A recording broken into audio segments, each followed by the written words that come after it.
ମୋର ପ୍ରିୟ ପିଲାମାନେ, ତ ଆଶା କରୁଛି ବହୁତ ଭଲରେ ଥିବ। ଆଜି ଆମେ ଦେଖିବା ଷଷ୍ଠ ଶ୍ରେଣୀର ଇତିହାସ ଦେଖିବା। ତ ପ୍ରଥମ ବିଷୟ ନାଁ କ'ଣ ଅଛି? ଇତିହାସ ବିଷୟରେ ଧାରଣା। କିଛି ଆମେ ଧାରଣା ନେବା। ତ ବିଷୟଟିକୁ ପୁରା ଭଲ ଭାବରେ ବୁଝିବା ପାଇଁ ଚେଷ୍ଟା କରିବ। ତ ଆସ, ଯେଉଁମାନେ ନୂଆ ନୂଆ ଜଏନ୍ କରୁଛ, ଆମର ଚ୍ୟାନେଲକୁ ସବସ୍କ୍ରାଇବ୍ କରିବାକୁ ଜମା ବି ଭୁଲିବନି। ଲାଇକ୍ କରିବେ, କମେଣ୍ଟ କରିବେ। ତ ଆସ ଦେଖିବା।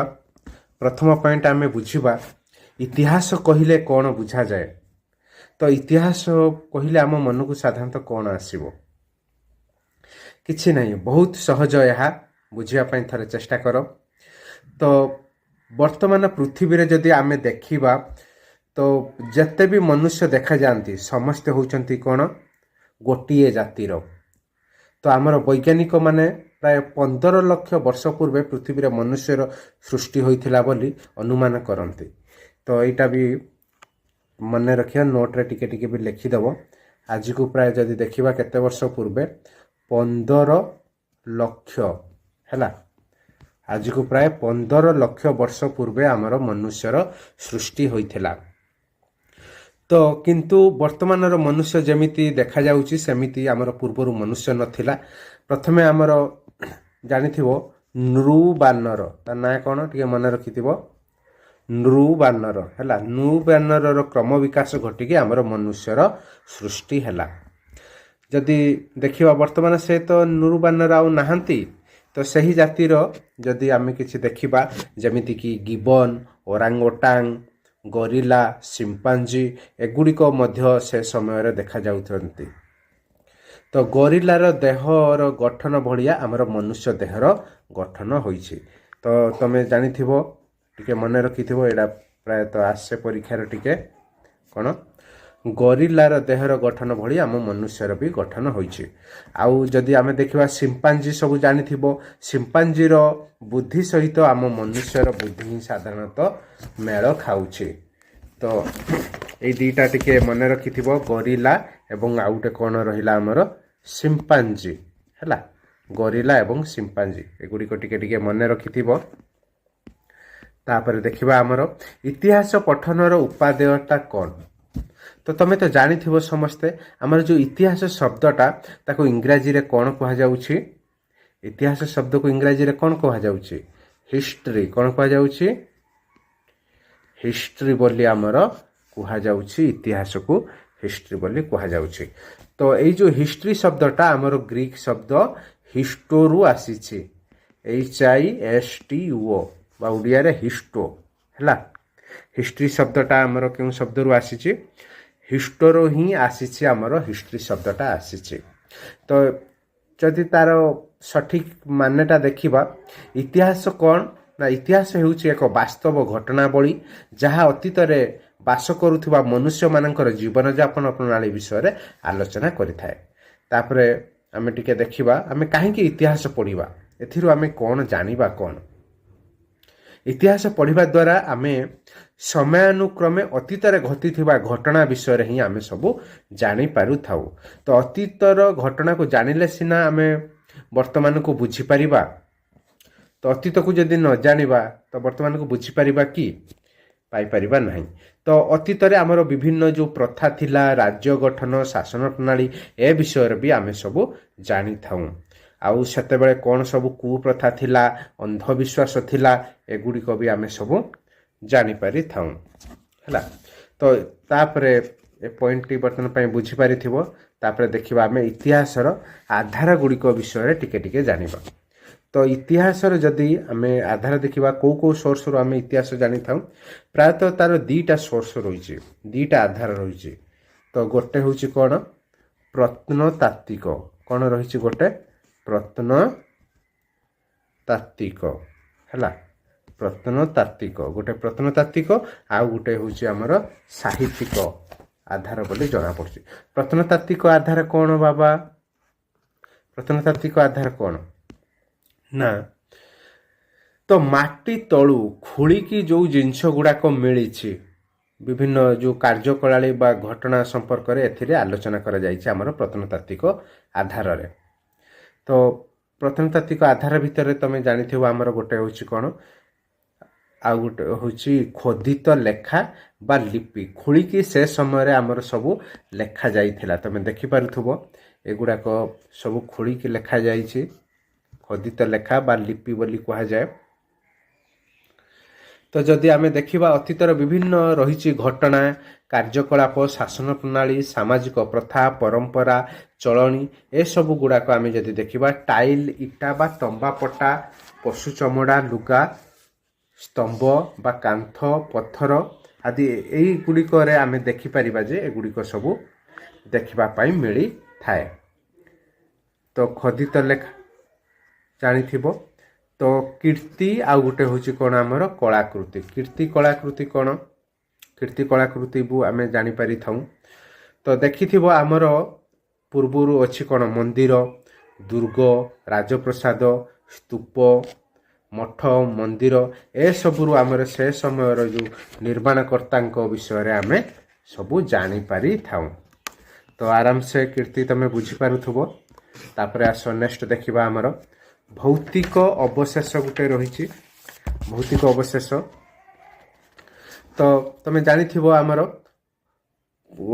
ପ୍ରତ୍ନତାତ୍ତ୍ୱିକ ଖନନରୁ ଆମକୁ ସବୁ ମିଳିଛି ମାଟି ପାତ୍ର, ଧାତୁ ପାତ୍ର, ହାତ ହତିଆର, ଅଳଙ୍କାର, ଅସ୍ତ୍ରଶସ୍ତ୍ର, ମୂର୍ତ୍ତି ଏଗୁଡ଼ିକ ସବୁ ମିଳିଛି। ଏଗୁଡ଼ିକୁ ଯଦି ଆମେ ଅନୁଧ୍ୟାନ କରିବା ତାହେଲେ ଅତୀତର ଘଟଣା ଆଉ କୀର୍ତ୍ତି ବିଷୟରେ ହିଁ ଆମେ ସବୁ ଜାଣିପାରିବା। ତ ଆଉ ମୁଦ୍ରାରୁ ବି ଆମେ ସବୁ ଜାଣିପାରିବା। ଟଙ୍କା ସେତେବେଳେ ଯେଉଁ ଆମର ବ୍ୟବହାର କରାଯାଉଥିଲା, ବିଶେଷ କରି ଶାସକମାନଙ୍କ ଦ୍ୱାରା ଯେଉଁ ପ୍ରଚଳିତ ହୋଇଥିଲା, ସେ ସମୟର ଅର୍ଥନୀତି, ବେପାର, ବାଣିଜ୍ୟ ଓ ସାମ୍ରାଜ୍ୟର ବିସ୍ତୃତ ଆଦି ବିଷୟରେ ଆମେ ଏଇ ମୁଦ୍ରା ଗୁଡ଼ିକରୁ ହିଁ ଜାଣିପାରିଥାଉ। ତାପରେ ଦେଖିବା ଆମର ଆଧାର, ସାହିତ୍ୟିକ ଆଧାର ଜାଣିବା। ଗୋଟେ ପ୍ରତ୍ନତାତ୍ତ୍ୱିକ ଆଧାର ଗଲା, ଆଉ ଗୋଟେ ସାହିତ୍ୟିକ ଆଧାର। ତ ସାହିତ୍ୟିକ ଆଧାର କ'ଣ ନା ସାହିତ୍ୟ ଅର୍ଥାତ୍ ଧର୍ମ ସମ୍ବନ୍ଧୀୟ ସାହିତ୍ୟ। ଧର୍ମ ସମ୍ବନ୍ଧୀୟ ସାହିତ୍ୟ ଆଉ ଗୋଟେ ଅଛି ଆମର ଐତିହାସିକ ସାହିତ୍ୟ ଅଛି। ତ ଧର୍ମ ସମ୍ବନ୍ଧୀୟ ସାହିତ୍ୟ କ'ଣ ଟିକେ ତା ବିଷୟରେ ବି ଜାଣିବା। ଆମର ଜାଣିଥିବ ସବୁ କ'ଣ ଅଛି ଧର୍ମ ସମ୍ବନ୍ଧୀୟ ସାହିତ୍ୟ ସବୁ ଜାଣିପାରୁଛ ନା ଜାଣିପାରୁନରେ? ଧର୍ମ ସମ୍ବନ୍ଧୀୟ ସାହିତ୍ୟ ତ ଯେମିତିକି ଆମେ କହିବା ତୁମେ ସବୁ ବେଦ ଜାଣିଥିବ, ବେଦ, ଉପନିଷଦ, ପୁରାଣ, ମହାଭାରତ, ରାମାୟଣ ଏସବୁ ଗୋଟେ ଗୋଟେ ଆମର ଧର୍ମ ସମ୍ବନ୍ଧୀୟ ସାହିତ୍ୟ ଭିତରେ ଆସୁଛି। ଏଗୁଡ଼ିକୁ ଯଦି ଆମେ ପଢ଼ିବା ତାହେଲେ ଅତୀତର ଧର୍ମ, ସାମାଜିକ ବ୍ୟବସ୍ଥା, ରାଜନୈତିକ ଅବସ୍ଥା ବିଷୟରେ ଆମେ ତଥ୍ୟ ଜାଣିପାରିଥାଉ। ତାପରେ ଐହିକ ସାହିତ୍ୟ କ'ଣ? ଐହିକ ସାହିତ୍ୟ ହେଉଛି ଆମର ଜାଣିଥିବ ଯେଉଁ ବିଭିନ୍ନ ଧର୍ମସୂତ୍ର, ସ୍ତୁତି, ପାଣିନି ପତଞ୍ଜଳିଙ୍କର ଯେଉଁ ବ୍ୟାକରଣ, କୌଟିଲ୍ୟଙ୍କର ଅର୍ଥଶାସ୍ତ୍ର, କାଳିଦାସଙ୍କର ରଚନାବଳୀ, ବାଣଭଟ୍ଟଙ୍କର ଯେଉଁ ହର୍ଷ ଚରିତ୍ରକୁ ଯଦି ଆମେ ପଢ଼ିବା ତାହେଲେ ସେ ସମୟର ସମାଜ, ରୀତିନୀତି, ଶାସନ ପ୍ରଣାଳୀ, ଅର୍ଥନୀତି ଆଦି ସମ୍ପର୍କରେ ଆମେ ଜାଣିପାରିଥାଉ। ତ ଏଇଟା ଟିକେ ଟିକେ ମନେ ରଖିଥିବ। ତ ବାଣଭଟ୍ଟ କ'ଣ ଲେଖିଥିଲେ? ହର୍ଷ ଚରିତ୍ର। କ'ଣ ଲେଖିଥିଲେ ରେ ବାଣଭଟ୍ଟ? ଆମର ହର୍ଷ ଚରିତ ଲେଖିଥିଲେ। ପାଣିନି ପତଞ୍ଜଳି କ'ଣ ଲେଖିଥିଲେ? ବ୍ୟାକରଣ ଲେଖିଥିଲେ। କାଳିଦାସ ରଚନାବଳୀ। କୌଟିଲ୍ୟ କ'ଣ ଲେଖିଥିଲେ? ଅର୍ଥଶାସ୍ତ୍ର। ହେଲା, ଅର୍ଥଶାସ୍ତ୍ର ଲେଖିଥିଲେ କୌଟିଲ୍ୟ। ଏଗୁଡ଼ାକ ଟିକେ ଟିକେ ମନେ ରଖିବ। ତ ପରିବ୍ରାଜକଙ୍କ ବିବରଣୀରୁ ବି ମଧ୍ୟ ଆମକୁ ଅତୀତର ଶାସନ ବିଷୟରେ ଜଣାପଡ଼ିଥାଏ। ତମେ ଜାଣିଥିବ ବିଭିନ୍ନ ପରିବ୍ରାଜକ ଆସିଥିଲେ, ଯେମିତିକି କିଏ ଆସିଥିଲେ? ମେଗାସ୍ତିନିସ୍, ଫାସିଆ, ଜୁଆଂଜାଙ୍ଗ, ଆଲବେରୁଣି, ଇବନ ବତୁତା ଏମାନେ ସବୁ ଆସିଥିଲେ। ଜୁଆଂଜାଙ୍ଗ ଯିଏ ସିଏ ଆମର ଓଡ଼ିଶାକୁ ଆସିଥିଲେ। ତ ତାଙ୍କର ଯେଉଁ ରହିଛି ବିବରଣୀ ସେଥିରୁ ଆମେ ଜାଣିପାରିଥାଉ ସେ ସମୟର ସାମାଜିକ ଅବସ୍ଥା କେମିତି ଥିଲା, ଧର୍ମ କ'ଣ ଥିଲା, ରାଜ୍ୟଶାସନ ପ୍ରଣାଳୀ, ଅର୍ଥନୀତି ବିଷୟରେ ଆମେ ସବୁ ଜାଣିପାରିଥାଉ। କେଉଁଥିରେ? ଏହି ପରିବ୍ରାଜକଙ୍କ ବିବରଣୀରୁ ହିଁ ଆମେ ସବୁ ଜାଣିପାରିଥାଉ।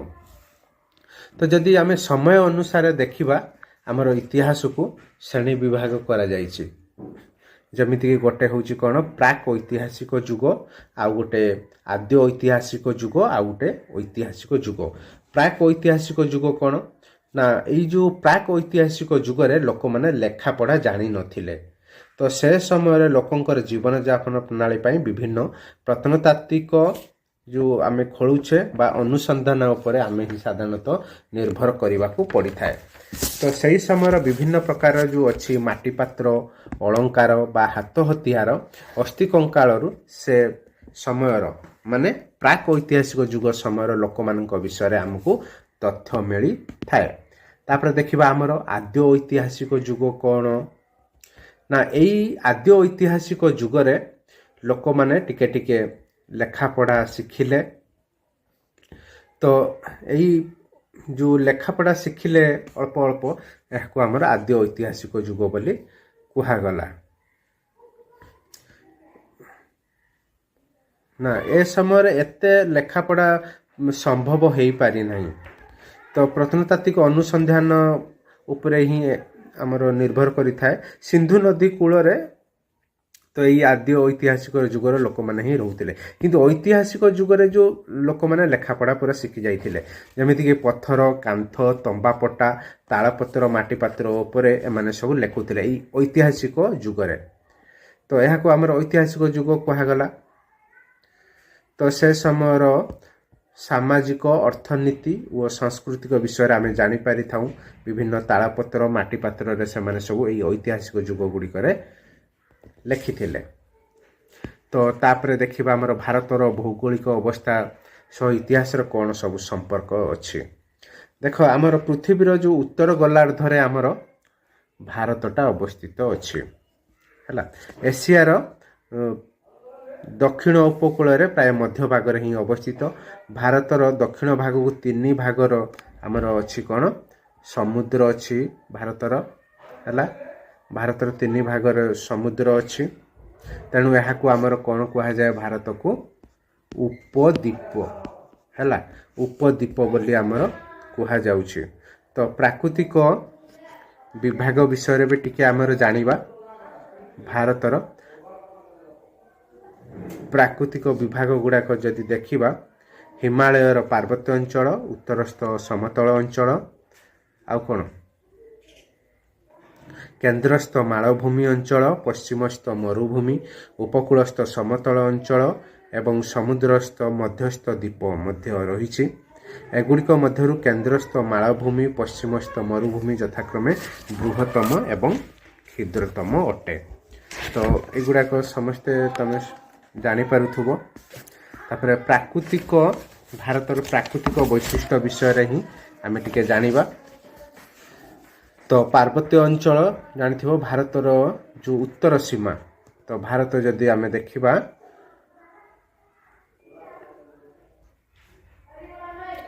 अत्युच्च हिमालय पर्वत रही एशिया ठारू भारत को पृथक करुछि। तो यही साइड रे जानिथिबो आमर सब कौन अच्छी हिमालय पर्वतमाला अच्छी।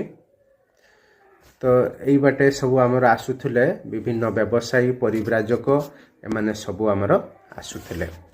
तो तापर नदी उपत्यका आमर अच्छी कौन कौन सिंधु नदी गंगा नदी ब्रह्मपुत्र एगुड़िक सब आमर चिरस्रोता नदी अच्छी। तार पटुमाटी से भरी दे थाए तार समतल अंचल को से ही तार सृष्टि करि थाए। तो एथुरु उर्वर प्रचुर जल मिलुथिबारु ए समय लोक माने तार जो समतल अंचल नदीर उपत्यका अंचल रे लोक माने बसवास करुथिले। तो जंगल विषय जदि जानिबा आमर भारतर हिमालय पार्वत्यांचल पाददेश आ पश्चिम घाट पर्वतमालार पश्चिम पार्श्वर प्रबल मात्रा वृष्टिपात हो बहुत जंगल सृष्टि करिथांती। हिमालय ए साइड रे अच्छे जानीपारुथुबो। तो जंगल ही साधारणतः सृष्टि होता है। तो उपकूलवर्ती समतल अंचल उपकूल आम देशर पश्चिम पार्श्वर आरब सागर तुम जानीपारुथुबो। आम जदि देश देखिबा भारत देखिबा यार पश्चिम पार्श्वर कौन अच्छी आमर आरब सागर अच्छी।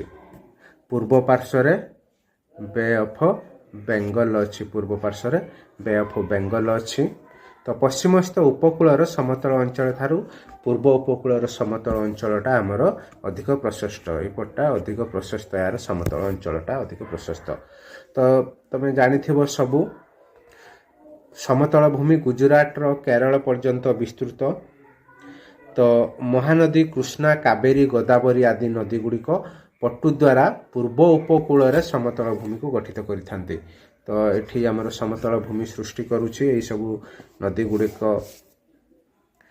ତ ଏହିସବୁ ଅଞ୍ଚଳରେ କ'ଣ ହେଇଛି, ଆମର ବିଭିନ୍ନ ସବୁ ସହର ଗୁଡ଼ିକ ଗଠିତ ହୋଇଛି। ତ ଆଶା କରୁଛି ସମସ୍ତେ ଭିଡ଼ିଓଟି ଭଲ ଭାବରେ ବୁଝିପାରିଛୁ।